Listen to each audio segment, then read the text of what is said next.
Hi guys, മഴ തോരും മുമ്പേ നാളത്തെ പ്രമോയിലേക്ക് സ്വാഗതം. ഗംഗാധരൻ അങ്ങനെ എല്ലാം തുറന്നു പറഞ്ഞതിനെ തുടർന്ന് ബാലചന്ദ്രൻ എല്ലാം അറിഞ്ഞിട്ട് തന്നെയാണ് ഇതെല്ലാം ചെയ്തതെന്ന് രാജീവനും ശിവനും അറിയുന്നു.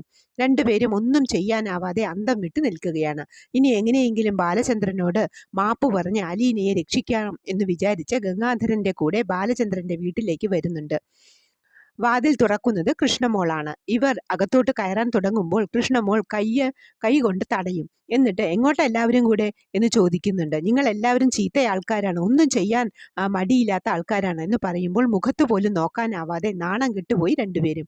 ഗംഗാധരൻ കൂടെയുള്ളത് കൊണ്ട് ഒരു ധൈര്യത്തിന് രണ്ടുപേരും അകത്ത് കയറി. അന്നേരം ബാലചന്ദ്രൻ വരുന്നുണ്ട്. അവരെ കണ്ടതും ബാലചന്ദ്രന് ദേഷ്യം വരുന്നുണ്ട്. ബാലചന്ദ്രൻ പറഞ്ഞു, അലീനയെ കാണാതായിട്ടുണ്ടെങ്കിൽ അതിന് പിന്നിൽ നിങ്ങളാണെന്ന് എനിക്ക് നന്നായി അറിയാം.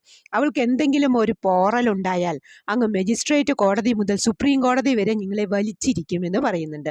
ഗംഗാധരൻ ഇടപെട്ട്, ഇല്ല, അലീനയ്ക്ക് ഒരു പ്രശ്നവും ഉണ്ടാവാതെ നമുക്ക് നോക്കാം എന്ന് പറയുന്നുണ്ട്. ഗംഗാധരൻ ബാലചന്ദ്രനോട് പറയുന്നു, എല്ലാ സത്യങ്ങളും ഞാൻ അവരോട് പറഞ്ഞു പോയി എന്ന് പറയുമ്പോൾ, ഇപ്പോൾ മനസ്സിലായോ ഇത്രയും നാൾ ഞാൻ ആരെയാണ് സംരക്ഷിച്ചു പിടിച്ചതെന്ന് ശിവനോട് ചോദിക്കുമ്പോൾ മനസ്സിലായി എന്ന് പറഞ്ഞ് തല കുമ്പിട്ട് നിൽക്കുന്നുണ്ട് ശിവൻ.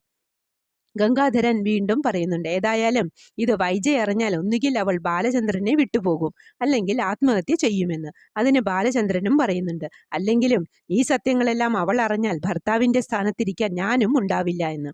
ഇത് കേട്ടതും ബാലചന്ദ്രനോട് യുദ്ധം ചെയ്യാൻ വന്നവർ ഒന്ന് ഒതുങ്ങി. ഇതിനിടയിൽ അലീനയെ കാണിക്കുന്നുണ്ട്. അലീന റൂമിനകത്തു നിന്നും പൂട്ടിയിട്ടതുകൊണ്ട് അവന്മാർ ജനലിൽ വന്ന് അലീനയെ പേടിപ്പിക്കുന്നുണ്ട്. ഇതൊക്കെയാണ് പ്രമോ ആയി കാണിക്കുന്നത്. ഏതായാലും നാളെ അലീനയെ മനു രക്ഷപ്പെടുത്തുമെന്ന് നമുക്ക് കാത്തിരുന്ന് കാണാം. ഇനിയുള്ള എപ്പിസോഡുകളെല്ലാം അടിപൊളിയായിരിക്കും. അടുത്ത ഒരു എപ്പിസോഡിൻ്റെ പ്രമോവുമായി വരുന്നതുവരെ കാത്തിരിക്കുക. എല്ലാവരും മറക്കാതെ സബ്സ്ക്രൈബ് ചെയ്യാനും സപ്പോർട്ട് ചെയ്യാനും ഷെയർ ചെയ്യാനും ചെയ്യണേ, സഹകരിക്കണേ.